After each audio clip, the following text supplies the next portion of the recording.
I have this very distinct memory from when I was a kid. Toonami would air a new episode of Naruto every week on Cartoon Network, and me and my middle brother, who's about 2 years older than me, would go over to my grandma's house because she had cable and my house didn't, and we'd watch the new episode of Naruto. I watched some of the most iconic moments in the show in front of that TV. The Forest of Death, Rock Lee vs. Gaara, Sasuke's first Chidori. I look back at those memories really fondly, and I bet I'm not the only one who'd put Naruto near the front of a long list of shows that made me fall in love with anime.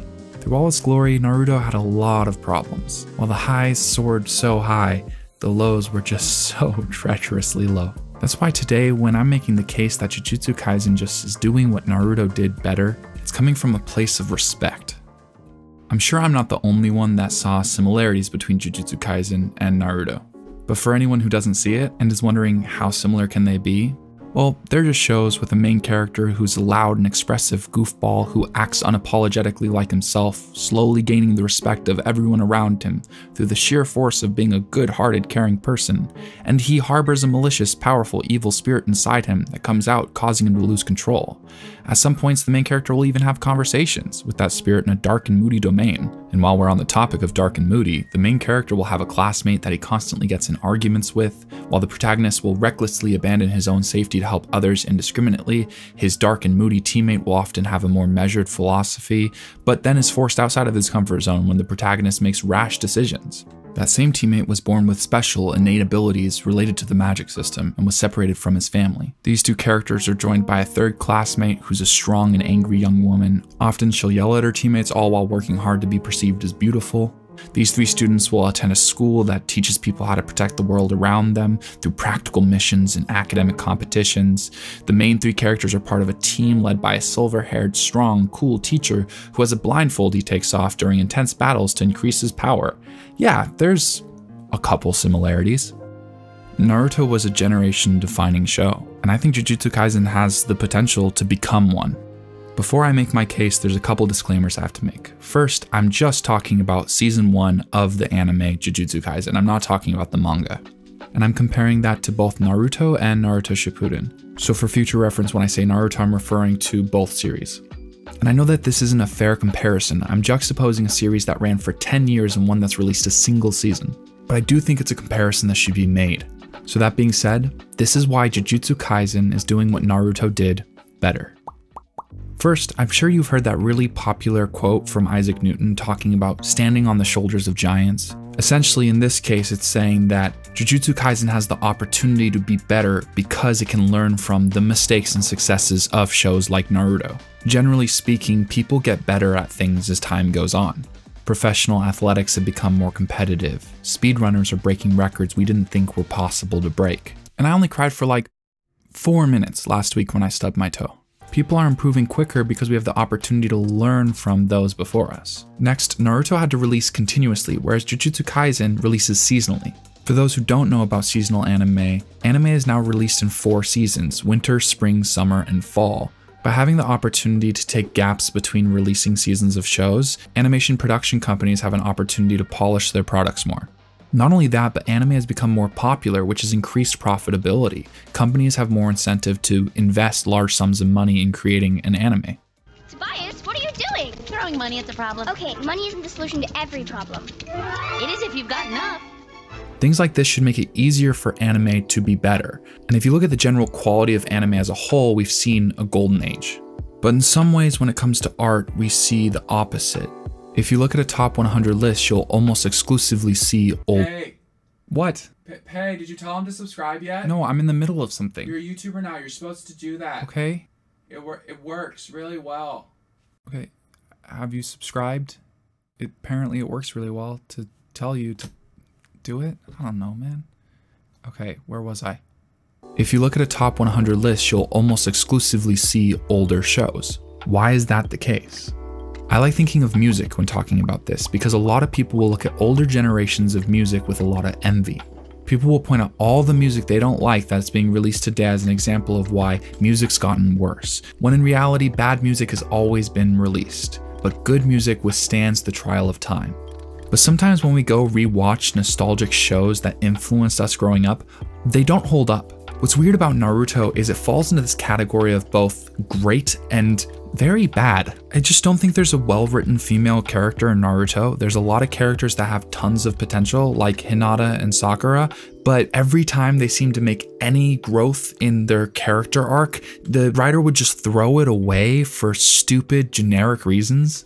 Do you remember when Sakura finally seemed to be moving on from Sasuke and then kind of in a weird out of the blue moment confesses her love for Naruto? Then suddenly 6 episodes later, she confesses her love for Sasuke as the cliffhanger for the end of the episode. And then there's another entire episode where it doesn't even talk about what just happened, it just focuses on Naruto's perspective. We'll talk about that bad pacing later. Then in the episode following that, now 8 episodes after she confessed her love for Naruto, she says she's gonna defect from the Hidden Leaf Village and go support Sasuke and do whatever he says, no matter what. Oh my god, how could they fuck up a character this bad? What makes it even worse is that she was finally growing, and this just comes out of the blue. One of the most common narratives when talking about what Jujutsu Kaisen does right is the production quality. Bonsai Pop has a wonderful video already talking about this, so I'm not going to go into more detail about the production quality. But I think the primary difference between Naruto and Jujutsu Kaisen comes down to 2 components. Number 1, pacing. Number 2, characters. If you were to watch Naruto straight, all 720 episodes, including the filler, how long would it take you to watch it? Well, Google said anywhere from 216 to 264 hours. That's over 9 straight days of watching a show without sleep, eating, or anything else. And 41% of Naruto's episodes are filler. For those who aren't familiar, filler in anime often occurs when a show catches up to the source material, which is the manga, so they create episodes or arcs that don't apply to the main story or storyline, so that the manga writer has more time to develop the story. This was especially common with any anime that was releasing continuously, so obviously Naruto has some issues with pacing. Even if you ignore all the filler, I still think that there's examples of things that Jujutsu Kaisen did and implemented that made for better pacing than Naruto. Shippuden dedicated an entire arc to Naruto learning the Rasen Shuriken Jutsu, and that's the point of most shows like Naruto and Jujutsu Kaisen. They have characters who get stronger and grow and take on bigger challenges. But when Jujutsu Kaisen does a training arc, it's not just training. They have the story progressing, they have other characters being introduced, they have big fights and conflict between important characters in the story. So there isn't some big gap, it's just faster paced. And this exemplifies what happens throughout the entire show. There's a lot of depth. The show is very dense, a lot happens every episode. Now at times I think that this can also hurt Jujutsu Kaisen. It's a bit of a double-edged sword, because there were multiple times while I was watching season 1 where an arc would be developing and pacing really well, and then they would almost fast forward, or so much would happen in such a short time, it would feel like I got lost. But that being said, I'd heavily prefer a show that travels a little bit too fast than one that travels way too slow. And I think it's important to acknowledge that there is preference involved here, right? Like some people like shows that run lots of episodes. They don't want things to end. But I think if you were to take every episode of Naruto and categorize them anywhere from 1 to 10 in quality, I think that a lot of those episodes would fall into the lower side of the spectrum, whereas Jujutsu Kaisen I think would mostly fall into the upper side of the spectrum.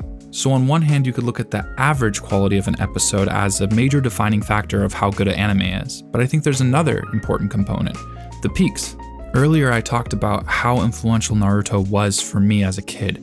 That's because Naruto had so many scenes that were these 10 out of 10 moments, just kind of things that would make you go yeah. When Naruto fights Sasuke the first time, when Sasuke wants to leave, when Rock Lee fights Gaara, or when Kakashi fights Obito. The scenes are magnificent, and it's part of the reason I love Naruto so much, because when the show hits, it hits so fucking hard. But that's why I think Jujutsu Kaisen is such a good anime, because it has those yeah moments without all the baggage. To keep making this comparison, this is the point where I gotta start spoiling stuff, so if you haven't seen Jujutsu Kaisen, now's the time to click away. I'm gonna be spoiling things from the first season of the anime. I think a good place to start whenever you're analyzing storytelling is focusing on how much they show versus tell. Jujutsu Kaisen does a great job teaching its audience about the magic system. It shows instead of telling. This isn't a sports anime where we have 2 people on the sidelines explaining the rules. I know my best friend plays baseball, and we've been friends since childhood, but I don't actually know how baseball works. Baseball is a game with both bases and balls, in which you have to hit the balls to go around the bases so that you can score points. Here is a niche rule that suddenly applies to the situation, and you can tell that I'm smart because of my glasses. Of course. Thank you for explaining in such detail. I love that our first exposure to domain expansion is when Gojo is fighting Jogo. You think you're so clever. But as Itadori is learning about the magic system, so is the audience. And like a good teacher, and maybe even a good storyteller, Gojo decided that the best way to teach Itadori is by showing him. This is a component that makes for such strong pacing within Jujutsu Kaisen. It feels like there's something always going on that's important, and it's layered. This is also how we're introduced to the bad guys. The story is setting up the villains and the power levels within the structure. They're showing how much of a badass Gojo is and why the curses can't just fight him straight up. By losing Itadori, there's also character development with his two teammates. There's a lot going on in these couple episodes, and I don't have an issue with the fact that Naruto took so long to use his ability. It makes it more satisfying when it eventually does work. It's that very little in the story was going on outside of the training. Okay, so far I've claimed that Jujutsu Kaisen has higher production quality and it has much better pacing. But the thing that made me want to make this video was the differences between Naruto's big three and Jujutsu Kaisen's big three, because they struck me as so similar in archetype, but so different in quality. Let's start with Naruto versus Itadori. The premise of Naruto's character is actually very interesting. What if you take someone that vies for attention, acts out, and is boisterous, loud, and annoying, and you explain the reason? I think that's a fun premise for a character. But the problem with that is he ends up being really annoying. There are cool moments where people become attached and develop relationships with Naruto because he is a good character. The problem is you have to deal with all the annoying stuff. And for a lot of people, that was a major deterrent to the show. I'd also say Naruto doesn't have a lot of depth. He's a cool character, but he falls prey to so many anime protagonist tropes. And I know that there's a good case to be made that Itadori also falls into that tropey main character category, but there's a lot of things that happen with Itadori throughout season 1 of Jujutsu Kaisen that makes me think he's a better character. I think the reoccurring point that he's freakishly strong leads to a lot of funny moments in the show, but also is crucial for his character growth. He starts the story so cocky and confident, at times blowing the minds of his teachers and peers. But that makes it more interesting when he gets put in scenarios that actually highlight how weak he is. Like when he gets completely overwhelmed with the strength of the special grade, or when he struggles to keep up with Todo. It means something. It contextualizes the scale of the people around him. It's interesting to watch Itadori struggle with the fact that he spent his entire life being so overwhelmingly capable, but now he's a peon, a fly on the wall in comparison to the curses and people around him. I think Itadori's character is a fresh take on that classic, good-hearted shonen protagonist who constantly wants to get better. They're taking the tropes, embracing them, and then pivoting, making something a little bit more unique. And this ties nicely into my next comparisons, because one of the things that makes Itadori a better character than Naruto is his relationship to his teammates. Itadori and Megumi's relationship is much more interesting to me than Sasuke and Naruto's. Pretty early on, it stopped making sense why Naruto cared about Sasuke. When they were kids and Sasuke chose to leave to seek out Orochimaru to become more powerful, it was reasonable that Naruto wanted to stop him and prevent him from making that mistake. But as Shippuden continued, that dynamic made less and less sense. Sasuke somehow continues to one-up himself by becoming a bigger and bigger asshole throughout the series. Something Naruto and Sasuke had going in the beginning was Sasuke was reluctantly becoming attached to the group around him and developing emotions. But I just think Megumi's character is doing that in a less annoying way by actually expressing how he feels about Itadori to Gojo. But there's more to it than just that relationship. There's other things that make Megumi a really interesting character. He has a trump card where he can just magically win any battle. I assume it's something along the lines of trading his life to exorcise a demon. I think that's cool. I think it's really interesting that he has a special ability that's a little bit more dynamic than Sharingan, which start as special eyes and become whatever the hell they are after that crazy power creep. And they don't just stop there, it becomes more. Because of this trump card, Megumi has never allowed himself to risk his own life. It's prevented his growth, because it would be selfish to do so. This is just another example of the writers taking a common trope and adding depth, making it a little bit more complex, a little bit fresher. And it kind of touches on this thing that happens a lot in this show. Jujutsu Kaisen gives answers. Now, some of the answers aren't always the best and they don't always make sense, but at least they're there. What is the solution for the fact that in most anime, you need the characters to explain their abilities so the audience isn't confused? Jujutsu Kaisen gives people a power-up if they explain their powers to their opponent. Does it make sense? Kind of, but I definitely prefer that over just random bullshit that there is no reason for. I prefer Megumi's character over Sasuke's. I like that he shares his emotions and is influenced by the perspective Itadori brings that differs from his. It's also pretty cool that Sukuna has some sort of stake in seeing the way Megumi develops. He's interested. And they give Megumi a really awesome moment in season 1 when he has to come back and take on a stronger version of the special grade that he ran away from in terror, but now he faces it head on with his domain expansion. It's a very cool moment. It's badass, it's very fun. I just think Megumi's a well-written character that complements Itadori well. And while I think Itadori's a better character than Naruto and Megumi's a better character than Sasuke, the biggest difference is between Kugisaki and Sakura. You've already heard some of my grievances earlier in the video with the way Sakura is written, but I think that there's one situation from both series that perfectly exemplify the differences between the characters. With shows like this, it's important to give characters their moment. There's a good example of this with Sakura in the Forest of Death.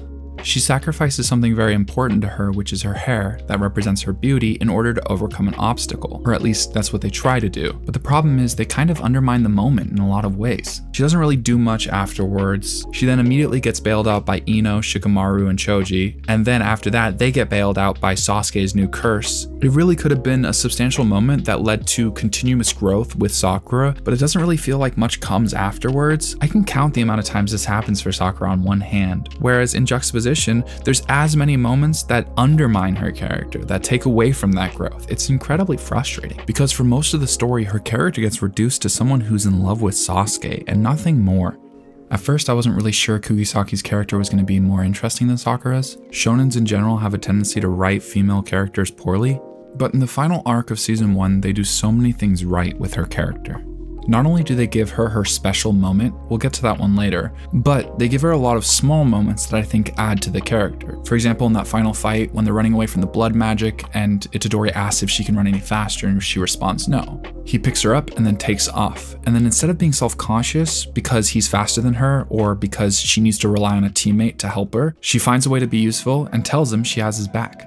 Another good example is how Kugisaki consoles Itadori when he's struggling with the fact that he's had to kill humans and not just cursed spirits. There's a lot of small things like this that add up in making a character that's likable, interesting, and someone we can root for. But I was just so excited when they gave Kugisaki her moment. With their backs against the wall, poison in their systems, and limited movement, Kugisaki comes in clutch, putting herself through an immense amount of pain to give her teammate Itadori the opportunity to strike their opponents. It is one of the most badass moments I've seen in anime. The artwork, choreography, music, animation, all of it adds to this incredible moment when she snaps.